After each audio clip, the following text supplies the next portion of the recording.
Hello everyone, welcome back. This is part 4 of chapter 12 friction. Previous video में मैंने आपको बताया था कि हम किस तरह से फ्रिक्शन को कम या ज़्यादा कर सकते हैं। इस वीडियो में हम पढ़ेंगे हाउ व्हील्स रिड्यूस फ्रिक्शन। जो व्हील्स हैं वो फ्रिक्शन को किस तरह से कम करते हैं। Let us start the video. You must have seen attaches and other pieces of luggage fitted with rollers. आपने देखा होगा कि अटैचेस और दूसरे जो लगेज होते हैं वो उनमें रोलर्स लगे हुए होते हैं। Even a child can pull such pieces of luggage. एक बच्चा भी ऐसे लगेज को पुल कर सकता है because of rollers as shown in figure below. This is shown to you that a child is pulling the attachee easily because of the wheels, because of these rollers and wheels which are attached to the attachee. तो rollers की help से, ये आपको यहाँ पे बताया हुआ है, रोलिंग रिड्यूसेस फ्रिक्शन। रोलर्स की हेल्प से एक बच्चा भी अटैची को पुल कर सकता है ईजिली। क्यों? क्योंकि रोलर्स क्या करते हैं, रोलिंग जो है वो क्या करती है, वो फ्रिक्शन को कम करती है। और किस तरह से ये फ्रिक्शन को कम करती है ये हम देख लेते हैं। Why is it so, let us find out. ऐसा क्यों होता है ये मैं आपको बताने जा रही हूँ आगे, और इसके लिए हम एक एक्टिविटी करेंगे जो ये क्लियर कर देगी कि ऐसा क्यों होता है। ये एक्टिविटी आपकी एनसीईआरटी की बुक में से ली गई है एंड एक्टिविटी है ये 12.4। इस एक्टिविटी में आपने क्या करना है, आपने कुछ पेंसिल्स लेनी है, जैसे कि आपको यहाँ पे दिखाया गया है इस फिगर में। आपने कुछ पेंसिल्स लेनी है टेबल पर, जैसे आपको फिगर में भी शो किया गया है। Take a few pencils which are cylindrical in shape, जो कि शेप में सिलेंड्रिकल होनी चाहिए। सिलेंड्रिकल शेप में आपने कुछ पेंसिल्स लेनी है और उनको टेबल पर पैरेलल रख देना है। Place them parallel to each other on a table. Place a thick book over it, और इसके ऊपर आपने एक मोटी बुक रखनी है। Now push the book, book को पुश करने की कोशिश करो। You observe the pencils rolling as the book moves. आप देखोगे जब बुक मूव करती है तो पेंसिल्स भी जो उसके नीचे रखी हुई हैं वो भी रोल करती हैं। Do you feel it easier to move the book in this way than to slide it?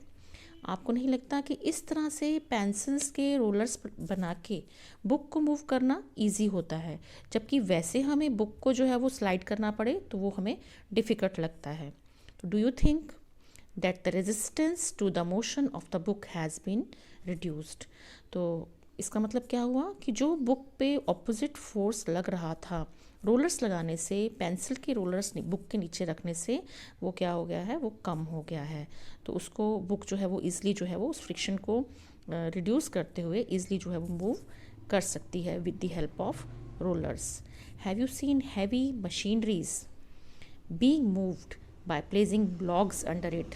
तो आपने शायद देखा होगा कि जो बड़ी बड़ी मशीनरीज होती हैं उनको भी इसी तरह से ईज़िली मूव किया जाता है।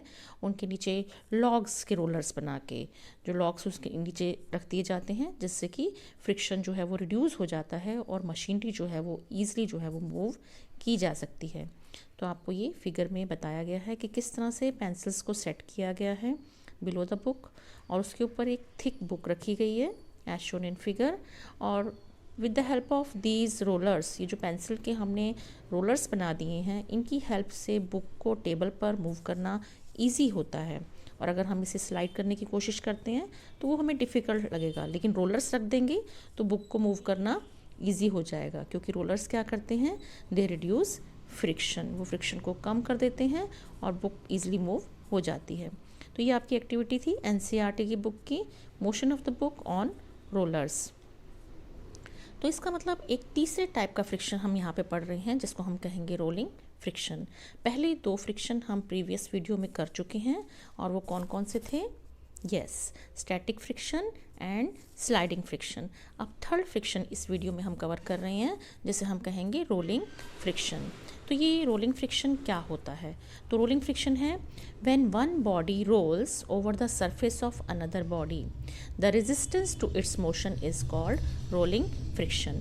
जब एक बॉडी दूसरी बॉडी के सरफेस के ऊपर रोल करती है तो जो रेजिस्टेंस लगता है उसकी मोशन को, उसको हम कहते हैं rolling friction. Rolling reduces friction, rolling से फ्रिक्शन कम हो जाता है। And it is always easier to roll than to slide a body over another. तो हमेशा स्लाइड करने की बजाय जो रोल करना होता है वो ईजी रहता है। इसका मतलब क्या हुआ, rolling friction is less than sliding friction. तो रोलिंग फ्रिक्शन जो है वो स्लाइडिंग फ्रिक्शन से कम होता है। और in the same way sliding friction is less than static friction, और इसी तरह से स्लाइडिंग फ्रिक्शन जो है वो स्टैटिक फ्रिक्शन से लेस होता है। तो सबसे कम फ्रिक्शन जो है वो किसका हुआ, रोलिंग फ्रिक्शन का, और सबसे ज़्यादा फ्रिक्शन कहाँ हो रहा है, स्टैटिक फ्रिक्शन में। तो this results in less friction and hence easy movement of the object. Rolling friction is also used in the parts of machines that are moving continuously. तो जो पार्ट्स मशीन के continuously move करते हैं वहाँ पे भी रोलिंग फ्रिक्शन का use किया जाता है। In this way the sliding friction is removed with the help of rolling friction and therefore the adverse effects of friction such है। अब स्लाइडिंग फ्रिक्शन जो है उसकी जगह किस फ्रिक्शन को दे दी जाती है, रोलिंग फ्रिक्शन को। और जो एडवर्स इफेक्ट होते हैं फ्रिक्शन के, such as the production of heat और wear and tear of the mechanical parts are also reduce. जैसे कि फ्रिक्शन के एडवर्स मतलब जो प्रॉब्लम क्रिएट करने वाले इफेक्ट हैं, जैसे कि हीट प्रोड्यूस होना और वियर और टीयर हो जाना मशीनरी के मैकेनिकल पार्ट्स के, तो वो क्या होता है, रोलिंग फ्रिक्शन यूज़ करने से कम हो जाता है। तो इसलिए स्लाइडिंग फ्रिक्शन को हम रोलिंग फ्रिक्शन से रिप्लेस कर सकते हैं with the help of these rollers.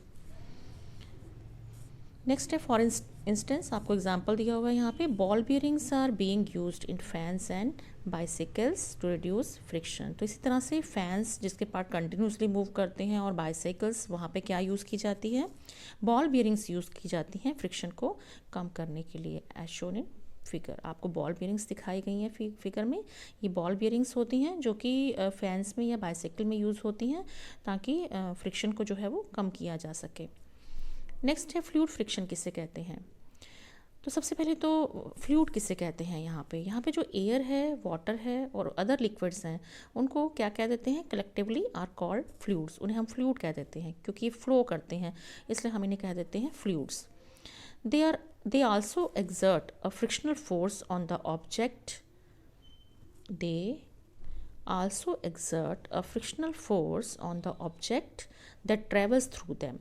तो ये जो फ्लूइड्स हैं, एयर और वाटर, इनमें से जब कोई ट्रैवल करता है तो ये एयर और वाटर भी क्या लगाते हैं, फ्रिक्शनल फोर्स लगाते हैं उस ऑब्जेक्ट पे जो इनमें से मूव करता है। जैसे कि सच ए फ्रिक्शन, और ऐसे फ्रिक्शन को हम क्या कह देते हैं, such a friction is called fluid friction. तो फ्लूइड के द्वारा लगाया जाने वाला फ्रिक्शन फोर्स, उसको हम कह देते हैं फ्लूइड फ्रिक्शन। और ड्रैग, उसको हम ड्रैग भी कह देते हैं क्योंकि जो फोर्स फ्लूइड लगा रहा है, चाहे वो वाटर है या एयर है, तो उसको हम क्या कहेंगे, फ्लूइड फ्रिक्शन और drag. The amount of frictional force by a fluid on an object depends upon the following. तो ये अमाउंट जो है, जो फ्रिक्शनल फोर्स फ्लूइड लगा रहा है, वो किन बातों पे डिपेंड करता है, तो वो फर्स्ट तो वो डिपेंड करता है the speed of the object with respect to the fluid. तो वो ऑब्जेक्ट जो फ्लूइड में से ट्रैवल कर रहा है उसकी स्पीड पे डिपेंड करता है ये। और दूसरा वो डिपेंड करता है नेचर ऑफ द फ्लूइड, कि जिस फ्लूइड में वो ट्रैवल कर रहा है उसकी नेचर क्या है, या और its tendency to resist the flow, या उस फ्लो को ये कितना रेजिस्ट कर सकता है, उस बात पे ये डिपेंड करता है। और थर्ड पॉइंट है शेप ऑफ द ऑब्जेक्ट, कि जो ऑब्जेक्ट उस फ्लूइड में ट्रैवल कर रही है उसकी शेप कैसी है, इस पे भी फ्लूइड फ्रिक्शन जो है वो डिपेंड करता है। तो इस तरह से फ्लूइड फ्रिक्शन जो है वो 3 बातों पे डिपेंड कर रहा है। पहला है speed of the object, speed पे ऑब्जेक्ट की, जो ऑब्जेक्ट फ्लूइड में ट्रैवल कर रहा है या मूव कर रहा है उसकी स्पीड कितनी है, इस पे भी डिपेंड करता है। नेचर ऑफ द फ्लूइड, जिस फ्लूइड में वो ट्रैवल कर रहा है, वेदर इट इज़ एयर और वाटर, उस पे डिपेंड करता है ये। और शेप ऑफ द ऑब्जेक्ट, और जो ऑब्जेक्ट उस मीडियम में ट्रैवल कर रहा है उसकी शेप क्या है, इन तीनों बातों पे जो है वो फ्लूइड फ्रिक्शन डिपेंड करता है। As an object travels in a fluid, as an object travels in a fluid, it loses its energy in order to overcome the fluid friction. तो जो ऑब्जेक्ट फ्लूइड में ट्रैवल कर रहा होता है, travel करते हुए ऑपोजिट डायरेक्शन से जो फ्रिक्शनल फोर्स लग रहा है, जो फ्लूइड फ्रिक्शन लग रहा है, उसको ओवरकम करने में उस ऑब्जेक्ट की जो एनर्जी है वो लूज़ हो जाती है। मतलब उसको ओवरकम करने के लिए उसको एनर्जी लगानी पड़ती है, जिससे एनर्जी जो है वो लूज़ होती है। Hence things that can easily flow in fluids have special shapes. इसलिए ऐसी चीज़ें जो फ्लूइड में ईज़िली फ़्लो कर सकें।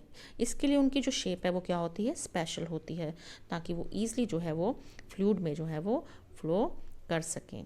तो उनको स्पेशल जो शेप दी जाती है और उस शेप का नाम क्या होता है, उस शेप को हम कहते हैं स्ट्रीमलाइन शेप। तो hence things that can easily flow in fluids have special shapes. तो जो चीज़ें फ्लूइड में, वो चीज़ें जो फ्लूइड में मूव करती हैं उनकी एक स्पेशल शेप होती है ताकि फ्रिक्शन कम लगे और वो उस मीडियम में ईजिली मूव कर सकें, और उस शेप को हम क्या कह देते हैं, स्ट्रीमलाइंड शेप। तो उस शेप का नाम है स्ट्रीमलाइंड शेप। तो ऐसी शेप, और ये कैसी शेप होती है स्ट्रीमलाइन, ये शेप आपने देखा होगा वाटर में जैसे बोट ट्रैवल करती है या फिश ट्रैवल करती है तो उनकी शेप कैसे होती है, दोनों तरफ से टेपर्स, मतलब बीच में से थिक या ब्रॉड कह सकते हैं हम, और साइड से टेपर्स या नैरो कह सकते हैं। तो इस तरह से शेप होती है, बीच में से थिक होती है और साइड से जो है वो नैरो होती है। जैसे आपने फ़िश की शेप भी देखी होगी कि जो फ़िश होती है वो साइड से जो है वो नैरो होती है और बीच में से क्या होती है, थिक होती है। तो इस तरह की शेप को हम कह देंगे streamline shape. For instance ships and boats have a particular shape that allows them to resist fluid friction. जैसे कि शिप और बोट की भी पर्टिकुलर शेप होती है जिससे फ्रिक्शन जो है वो कम लगता है और वो ईजिली मूव कर सकते हैं। तो इस शेप को हम कहेंगे स्ट्रीमलाइन शेप। आपको ये शेप यहाँ दिखाई भी गई है। किस तरह से एरोप्लेन और बर्ड्स जो हैं उनकी शेप में भी सिमिलैरिटी है, क्योंकि दोनों ही एयर में जो है वो फ्लो मूव करते हैं और ड्यू टू लेस फ्रिक्शन हो, एयर में मूव करते हुए अगर इस तरह से स्ट्रीमलाइन शेप होती है तो इन पे जो फ्रिक्शन है वो क्या लगता है, कम लगता है और वो एयर में ईजिली मूव कर सकती हैं। तो birds and aeroplanes have a specific shape that allows them to fly in the air. इसी तरह से फिशेज में भी स्पेशल शेप होती है streamline shape, such as a tail and fins that allow them to swim. Specific shape होती हैं, जैसे टेल्स होते हैं, फिन्स होते हैं, जो स्विम करने में फ़िश की हेल्प करते हैं। और फिश जो है वो कंटिन्यूसली वाटर में ईजिली से मूव कर सकती है, even prevent the loss of energy due to fluid friction. और एनर्जी भी ज़्यादा नहीं लगती, एनर्जी का लॉस जो है वो ज़्यादा नहीं होता। Not only this, all the vehicles are designed in a way that they can resist the fluid friction because air is present everywhere. सिर्फ इन्हीं चीज़ों की शेप जो है वो स्ट्रीमलाइन नहीं होती, कई व्हीकल्स भी जो होते हैं जो ऑल टाइम जिन पर जो है वो एयर तो एवरीवेयर प्रेजेंट है, हर तरफ एयर प्रेजेंट है, तो वो फ्लूइड फ्रिक्शन तो लग ही रहा है, व्हीकल्स पे भी लग रहा है। तो व्हीकल्स की भी शेप इस तरह से डिज़ाइन की जाती है ताकि वो फ्लूइड फ्रिक्शन को टॉलरेट कर सकें और ईजिली जो है वो उनकी मूवमेंट हो सके। तो इस तरह से ये आपको इसमें स्ट्रीमलाइन शेप के बारे में बताया गया है कि इस तरह की शेप से जो है हम फ्रिक्शन को, फ्लूइड फ्रिक्शन को कम कर सकते हैं। तो ये था इस that's it for this video. The chapter is over here. आपका ये चैप्टर यहाँ पे ओवर है और I think it is clear to all of you. Thank you and have a great day.